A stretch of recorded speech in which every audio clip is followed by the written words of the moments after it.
Olá, eu sou o José Jorge Mobachangô. Cordiais saudações. Por uma nova epistemologia, a vez dos povos sem voz. A crise dramática provocada pelo coronavírus inaugura de vez mais uma faceta dos novos tempos. Estamos cara a cara diante de um novo relato na história da humanidade. Pela primeira vez, plenamente universal. Não se trata apenas de utopia. Existe uma realidade empírica a dar sustentação a tudo isso. A unicidade das técnicas, tecnologias disseminadas no planeta inteiro, a enorme mistura dos povos, culturas, gostos, entrelaçados em espaços geográficos cada vez menores, promovidas pelo estágio atual do capitalismo mundial e a sua revelia. Na dimensão, intensidade, dramaticidade com que isto está hoje colocado, torna-se processo absolutamente inusitado. Mares nunca de antes navegados, até por conta de tanto plástico. Eis então onde se ergue nosso tema aqui. Um novo horizonte epistemológico. Recolocar os homens e as mulheres no centro das preocupações, mas não agora tendo por substrato a dignidade das civilizações.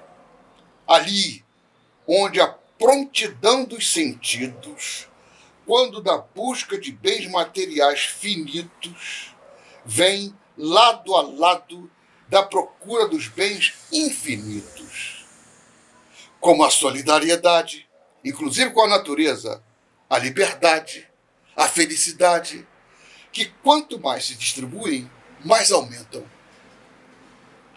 Finalmente, chegou a era de subordinar a economia em termos planetários aos fins civilizacionais de forma refletida. Sobretudo nos interessa discutir aqui, portanto, outras vias cultural-civilizatórias para além dos signos do racionalismo tecnocrático hegemônico imposto pelo estágio atual do capital globalizado e que está a impregnar o maior dos fundamentalismos do nosso tempo, a cultura de consumo de mercado, tantas vezes absolutamente grotesca. Tal necessidade se dá por força ao que lhe é subjacente, patenteada na tradição filosófica que impôs ao mundo uma regra, um tabu, se não um totem, a hegemonia da visão de mundo em teoria do conhecimento, saída da genealogia da razão de filiação europeia ocidental. Consolidada na filosofia clássica alemã do século XIX, esta visão de mundo, Weltanschauung, como se diz, supostamente de origem na Grécia clássica, ainda em que nesta última não houvesse tal pretensão de hegemonia, a não ser como paideia, está respaldada, enfim, na fase superior do capitalismo de fim do século XIX e princípios do século XX, responsável pelo fenômeno do imperialismo sobre vastas regiões do planeta, tarefa a exigir justificativas as mais arrogantes, muitas vezes cínicas, firmando posições em teoria do conhecimento, na filosofia, na religiosidade, etc. Com isso, encobriram-se riquíssimas tradições civilizatórias que poderiam ter mudado o rumo dos acontecimentos. Um dos maiores conjuntos de migrações conhecidos em escala e duração na história de todo o planeta é considerado pela maioria da densa rede de pesquisadores da civilização Banto, por exemplo, por quase nunca ter sido marcada pela conquista militar e a pilhagem, sendo ali recorrente as interações de uns pelos outros, numa cultura que praticava conscientemente a hospitalidade como padrão de existência filosófica do ser. Todavia, as justificativas do colonialismo em África, baseadas no tripé comércio, missão, antropologia, relega aos povos do continente o pior dos flagelos, o terra nullius, terra de ninguém. Estamos diante, pois, da possibilidade de um novo paradigma. Com a palavra, importantes aportes civilizacionais em vastas regiões do planeta a quem o colonialismo negou a possibilidade de voz. Com a palavra, os vindo de baixo, como tão bem sublinha o geógrafo Milton Santos no livro Por uma Nova Globalização. O caminho está dado na contemporaneidade, talvez na forma a mais corrosiva, em Nietzsche, quando pondera nada assegurar a proeminência epistemológica superior de mão única para o caminho civilizatório do mundo. Quando questiona, então, os limites de tal projeto nos valores éticos, morais, filosóficos do racionalismo ocidental ao buscar impor uma teologia ou uma metafísica teleológica. Ainda quando aponta para soluções civilizatórias harmoniosas, felizes mesmo, em comunidades e povos do mundo não europeu.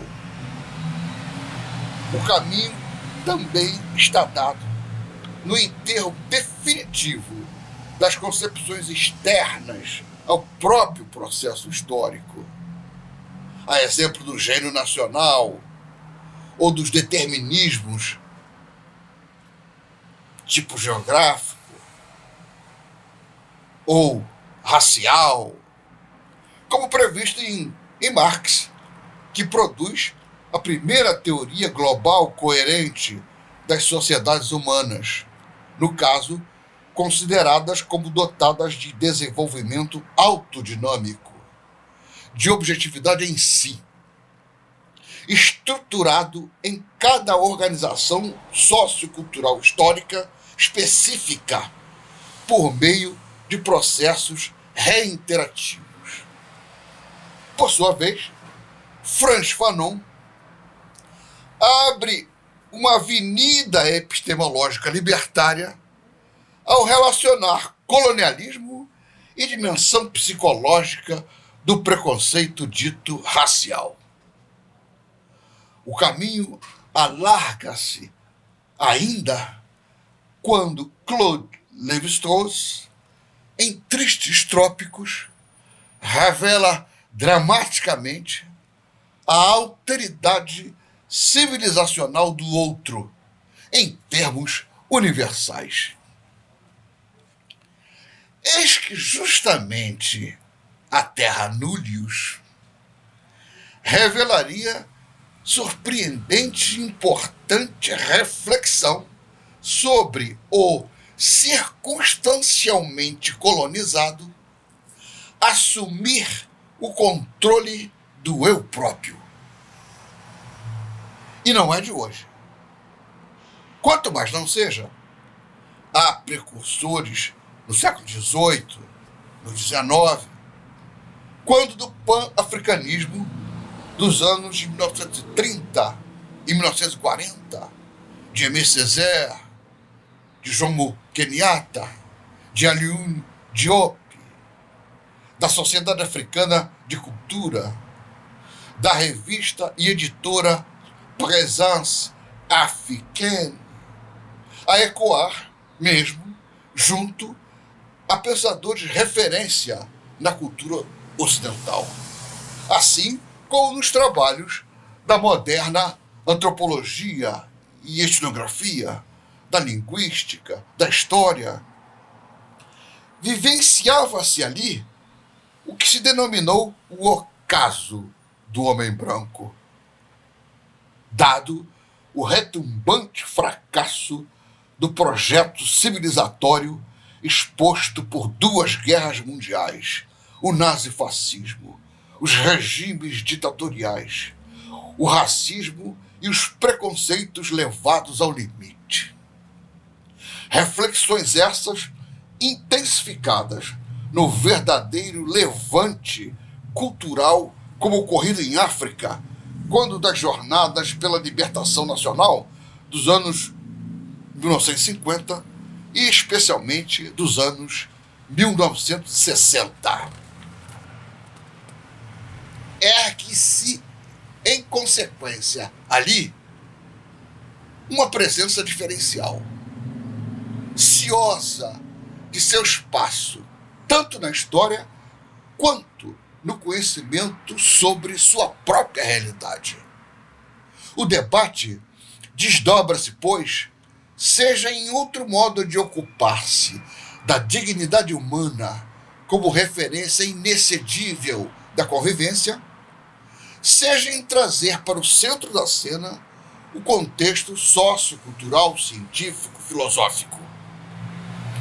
Tais análises são agora, sobremaneira, definidas em pensadores exponenciais, para além das tradições coletivas vividas.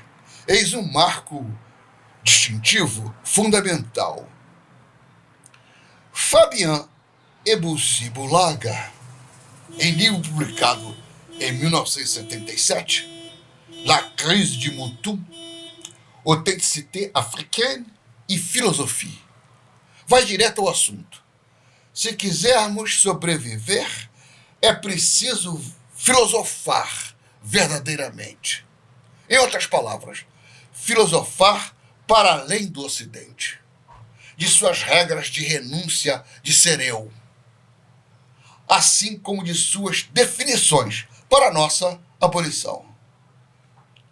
A dita rationalité en acte, racionalidade em ato, de pura aceitação do modelo filosófico ocidental, necessário torna a ser confrontada a uma narrativa crítica para si mesma, com base regional e numa nova leitura da própria experiência social particular.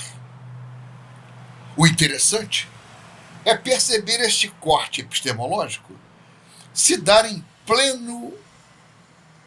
amplo arco transcultural, pois vários desses pensadores tiveram formação inicial nos valores e princípios cristãos.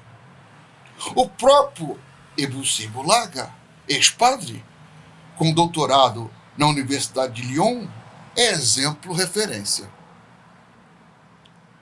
O que poderia estender-se a Miveng, Camarões, T. Obenga, República Democrática do Congo, dentre vários outros. Paul Utonji, Benin, e H. Djaï, Tunísia, não só frequentaram a École Normale Supérieure em Paris, como assumiram, por concurso como de praxe, o prestigioso agrégé em História da Filosofia ali. Abraham Gana doutorou-se em Oxford e assim por diante. Diante da pergunta que não quer se calar sobre suposta genealogia exclusiva da especulação filosófica universal a partir de única matriz, onde a metafísica da natureza humana passa a ter uma meta, um telos, consolidada em Hegel, em Kant, ratificada em Leibniz, Bertrand Russell, em Marx, no sentido da afirmação, supremacia, superioridade civilizatória do Ocidente. Diante disso, em necessária interface, ergue-se no Brasil interessantíssima reflexão, também diferenciada.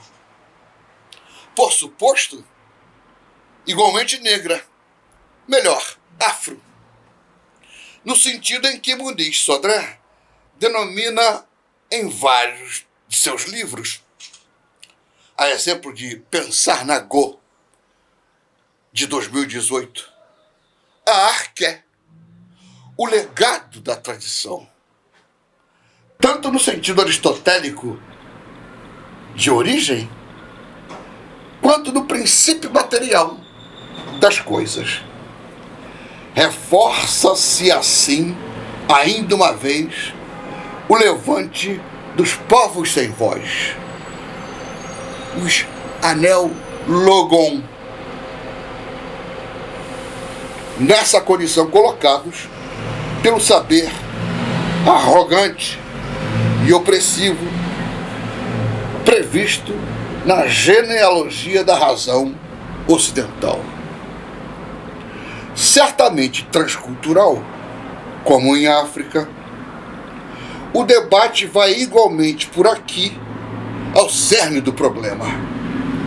Questionar a atividade filosófica restrita à metafísica enquanto confinada ao conceito de humanidade de origem na cultura ocidental. Transcultural também por se tratar de desconstruir o pensar hegemônico em sua própria linguagem conceitual, em seu próprio arcabouço epistemológico, para revelar novas perspectivas éticas e ontológicas. Transcultural ainda por trabalhar tanto a diferença quanto a analogia, posto que a filosofia, como a ciência, tornou-se um patrimônio da humanidade. Fundamentalmente, distinguir o diverso e o diferente naquilo que é comum ao concreto de todo o existir humano, face ao universal abstrato. No Brasil, a raiz mais poderosa e vetusta dessa historicidade patenteia-se na saga de existência dos quilombos e mocambos, de mais de 400 anos, e ainda hoje pungente. Assim como nas tradições cultural lúdico-religiosas de origem africana. Aí já não se trata de escravos, mas antes de camponeses, de ceramistas, de metalúrgicos, de artistas, de sábios, de sacerdotes, oriundos de sociedades milenares. Gente que praticou conscientemente diferencial caldo de cultura registrado em gramáticas ontológicas coletivas, vividas, a produzir seus grandes sábios, historicamente forjados. Não se encontra aí justamente a nossa etnofilosofia. No filosofar estrito sensu, não se encontra justamente aí, nesta gnose, discernir o repensar desse substrato ontológico? Esta instigante reflexão original ganha visibilidade no país, a engrossar, portanto, vertente dos até então povos sem voz, posto que egressos da condição colonial. Tarefa extremamente delicada e complexa, por transcultural, de desconfianças mútuas, mas de alteridade inexcedível. Um aspecto torna-se consensual em todos esses casos, tanto em África quanto no Brasil. A filosofia se torna um exercício autocrítico a se aplicar indistintamente tanto ao ordenamento do saber provindo do Ocidente europeu, quanto das novas configurações epistêmicas. Trabalha-se por isso aí a busca de categorias também universalistas, na busca do direito à verdade, o que implica na análise crítica dos paradigmas assentados. Assim, com temas da filosofia perenes, a exemplo da lógica e da ontologia, da relação literatura e conhecimento, a questão filosófica do conhecimento religioso, político e cultural, como searas particulares, enfim, a importância das ciências humanas neste debate. Na hipótese de Sodré, o arqué de base afro, configurado no pensar Nagô, vai apoiar-se em estrutura básica alicerçada na alacridade do viver. O aió, como se diz em Yorubá, linguagem litúrgica dos candomblés, de suposição implícita na universalidade da especulação sobre o melhor, sobre o bem, para uma determinada forma de vida. Questões, como de resto, também colocadas em Sócrates, em Platão.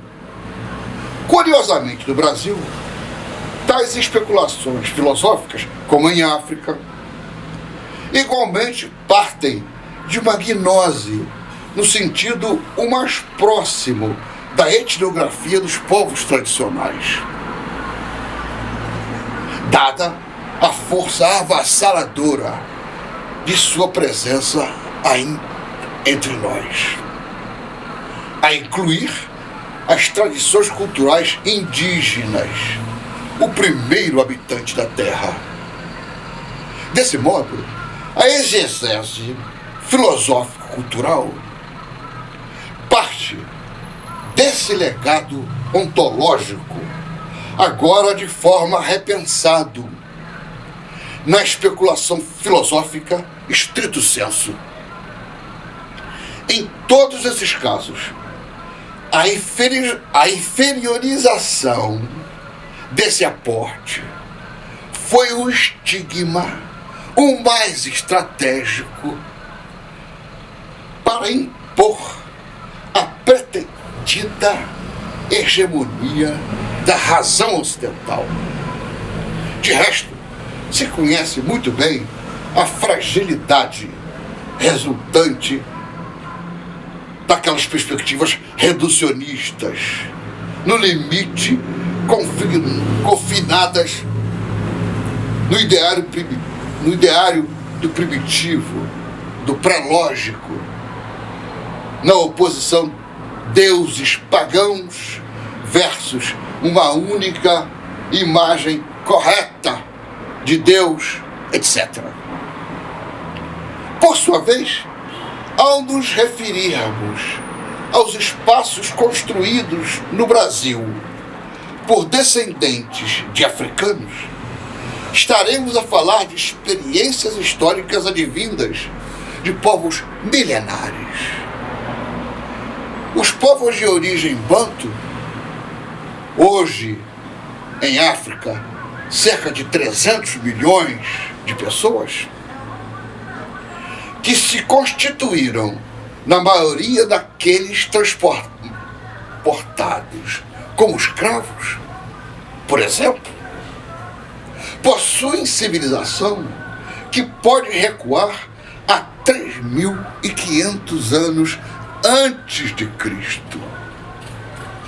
Ao longo de milênios, portanto, forjaram uma civilização que criou sistemas de princípios e referências nos planos linguístico, da abstração ontológica do ser, em suas relações consigo mesmo, com o mundo e o sobrenatural, lúdico, religiosas, sistemas de transmissão do conhecimento, etc. Assentados em bases materiais a incluir a criação disseminada.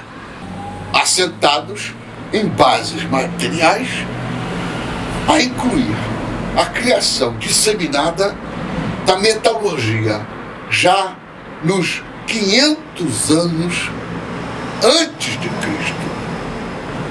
A agricultura perene e diversificada, a pesca, a cerâmica, a arte, ainda em sociedades comunitárias, sem a existência do Estado. Eis aí a grandeza dos quilombos e mocambos no Brasil,